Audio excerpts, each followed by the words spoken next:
How to Write Fiction, Your Step-by-Step Guide to Writing Fiction. Written by HowExpert Press. Narrated by Tom Jaramillo. Chapter 1. Planning to Write. Look for a comfortable place to write. If you're a writer, you will need a space or an unrestricted area where you can write comfortably and where your materials will be safe and secure from any potential disruption. Think about the view. A workspace with great view can be a major hindrance to some writers. For some, anything eye-catching can break your focus or disrupt your concentration. It is imperative to maintain focus when writing, and even more so when writing to meet deadlines. Conversely, pleasant surroundings can also serve to inspire and encourage your creative process. Beautiful scenery or a great view of the sun rising over your city's skyline may be just what you need to fuel your imaginative sustenance, which in turn will allow you to write at your finest. Your personal space. Your writing space should go hand in hand with your comfort level. You must be well suited in your work zone first before you start your task.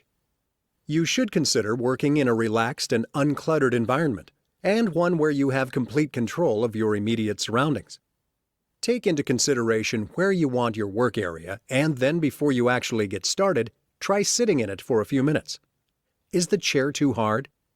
Is it a high-traffic area where people are passing by too frequently? Is your writing space close to your reference material? Do you feel a level of anxiety or discomfort? If so, you may want to continue your search for the best location. Amazingly, poor locations can be made better with the simplest of everyday items. A cold, barren desktop, for example, can become a pleasant working environment when you add a potted plant or some flowers. Or working in dim light with soothing music may be your thing. Experiment with different things and eventually you will find the right combination for creating a perfect working atmosphere. Writing tools. A writer should have the following in order to accomplish the task. Reference materials. You may need a multitude of books, depending on the type of writing you will be doing. Some examples may include thesaurus, dictionary, encyclopedia, atlas, trivia books, quotation books, grammar guides, internet. You can build a personal library for your reference material, and in doing so, you will save a lot of time when searching.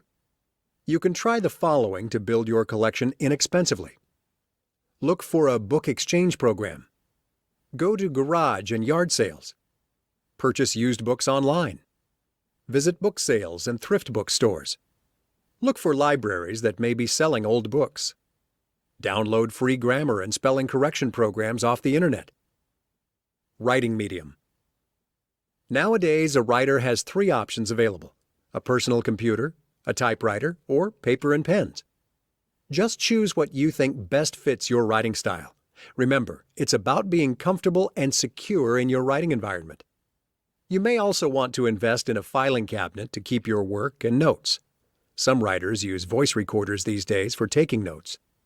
Moreover, some writers almost exclusively use a small handheld MP3 recorder to make rough outlines for their stories. This can work well for some, but others may find it to be aggravating when you lose your place on the recording. Carrying a recorder with you everywhere you go can be the best thing to do. You will never be left trying to remember all the details of a passing thought you may have had hours before. For this reason, a small handheld, preferably digital recorder can be a priceless commodity. Mind setting for creative writing. Once you've got your writing space and tools set up, it's time to get down to the business of writing your project. At this point, you will most likely be brainstorming and exploring what subject and topics you want to write about. Writing artistically isn't easy, make no bones about it. It takes guts and determination. It takes courage to start something you may never have done before and strength to see it through to the end.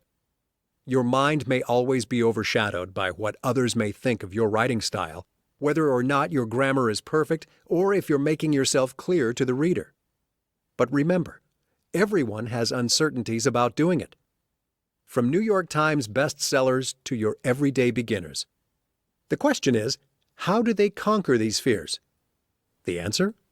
They don't. The key is to simply sit down and write. Write everything you feel and write everything you think. Your nagging self-doubt in regards to other people appreciating your work is abundantly common in the writing business. But writing is an art.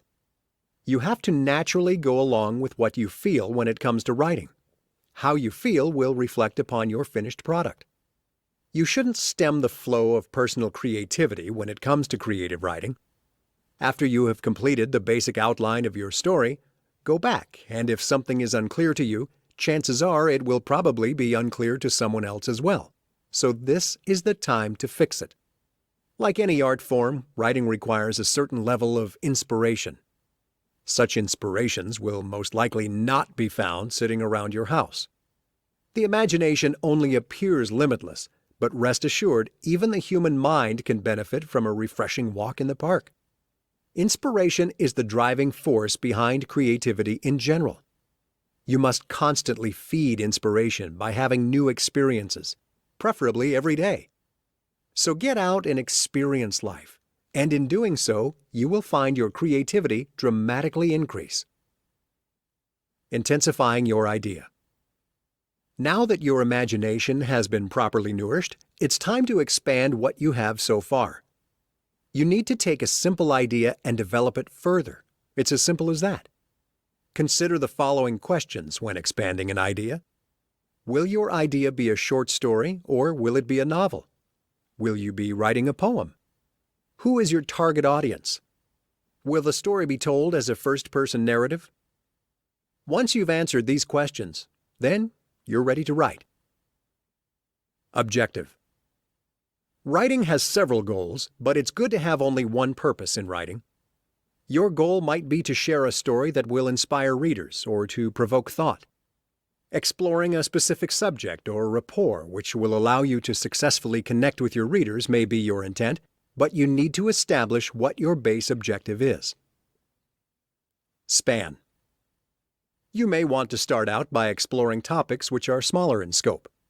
For example, you're writing a biography of a celebrity who is considered controversial because of his or her scandalous ways. You may want to focus on the controversial showbiz life rather than on the specific details of his or her actual crime. If you do not want to write about the scandal, you may find that the span is limited to what would constitute a simple article. Instead, you should focus on the subject in general, his or her accomplishments. If the smaller piece of writing goes well, you can expand it in order to build a larger project, perhaps even another book. Format. You may find that you want to write your piece in a particular style or genre, a play or a poem, for example. As you begin to look at the format, you may notice that things have taken a wild turn. Like your college years, for instance, might be the basis of an exciting journal that you originally wanted to write about, but as it turns out, it could also be the topic of hilarious poetry. Format is part of the ongoing creative process and can often lead you places you least expected to go.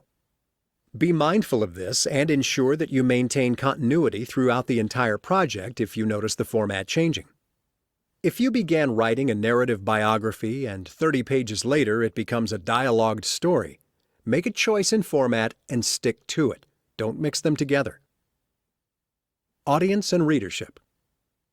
Your target audience can have a huge effect on the kind of words you use.